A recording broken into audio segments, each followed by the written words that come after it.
नमस्कार, मैं खुशबू कुमारी, सहायक प्राध्यापिका, हिंदी विभाग, डिग्री कॉलेज जगन्नाथपुर, स्नातक हिंदी प्रतिष्ठा, तृतीय वर्ष, सेमेस्टर 6, कोर 13 के लिए आज का मेरा विषय है प्रयोजन मूलक हिंदी। प्रयोजन मूलक हिंदी। प्रयोजन शब्द से तात्पर्य है उद्देश्य। जिस भाषा का प्रयोग किसी विशेष प्रयोजन की सिद्धि के लिए किया जाए उसे प्रयोजन मूलक भाषा कहा जाता है। हिंदी में यह शब्द फंक्शनल लैंग्वेज के पर्याय के रूप में प्रयुक्त किया जा रहा है, जिसका तात्पर्य है जीवन के विविध विशिष्ट आवश्यकताओं की पूर्ति के लिए उपयोग में लाई जाने वाली भाषा। इस रूप में इसका क्षेत्र संकुचित और सीमित हो जाता है।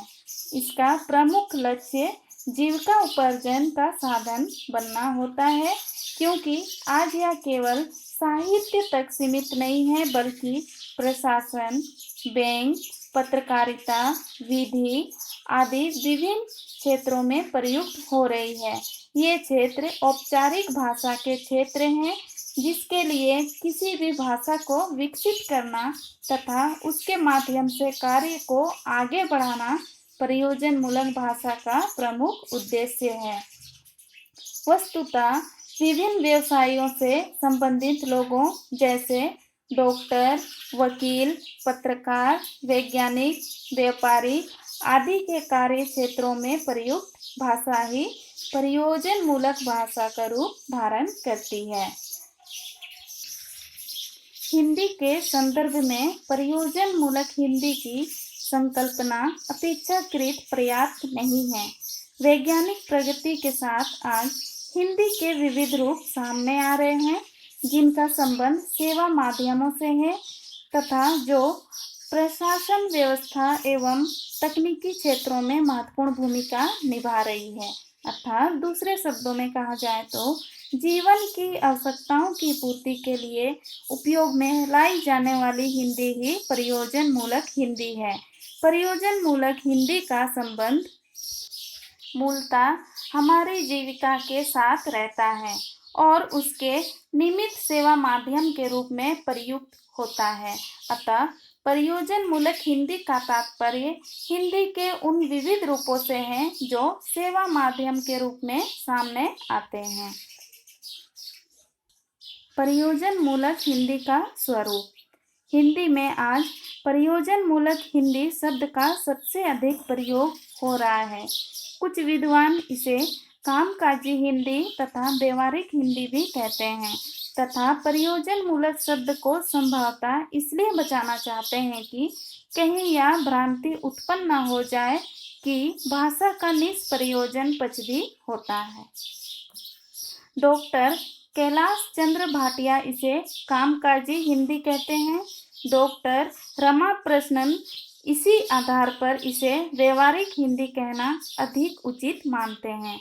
इसके विपरीत विद्वानों का दूसरा वर्ग इसे प्रयोजन मूलक हिंदी कहने के पक्ष में है, जिनमें विशेष रूप से श्री मोंट्री सत्यनारायण, डॉक्टर ब्रजेश्वर वर्मा और डॉक्टर ओम प्रकाश सिंहल का नाम उल्लेखनीय है।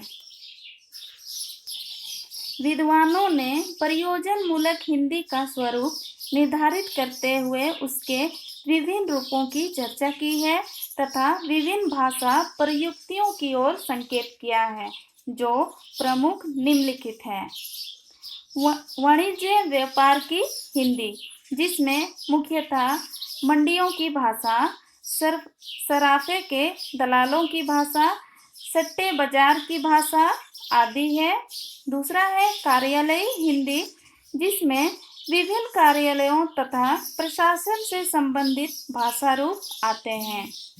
तीसरा है ज्ञान की विभिन्न क्षेत्रों में प्रयुक्त हिंदी, जिसमें विभिन्न शास्त्रों में प्रयुक्त भाषा रूप समाहित किए जा सकते हैं, जैसे संगीत शास्त्र, काव्य शास्त्र, दर्शन शास्त्र, भाषा शास्त्र, योग शास्त्र, ज्योतिष शास्त्र, इतिहास, राजनीति विज्ञान, समाज शास्त्र आदि आते हैं। चौथा है तकनीकी हिंदी। इसमें इंजीनियरिंग, बढ़ई, गिरी, लुहार का कार्य तथा प्रेस, फैक्ट्री, मिल आदि की तकनीकी भाषा का समावेश होता है। और पांचवा है साहित्यिक हिंदी, जो कविता, नाटक, निबंध आदि की भाषा है। विषय क्षेत्र से संबंधित होने के कारण इस प्रकार के भाषा रूप को विशिष्ट प्रयोजन की भाषा कहा जाता है। विशिष्ट प्रयोजन की साधन वाली यह भाषा उस क्षेत्र विशेष के अनुरूप विभिन्न प्रयुक्तियों को जन्म देती है। वास्तव में इन प्रयुक्तियों से ही भाषा के प्रयोजन मूलक स्वरूप का निर्धारण होता है। हर क्षेत्र की भाषा की अपनी एक विशेषता होती है। जिस भाषा रूप का कार्यालय में इस्तेमाल किया जाता है, उसका बैंकों में नहीं किया जाता।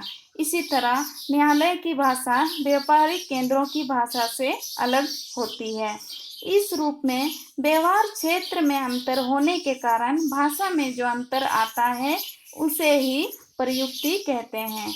प्रयोजन मूलक भाषा के विविध रूप इन विभिन्न प्रयुक्तियों के आधार पर निश्चित किए जाते हैं। धन्यवाद।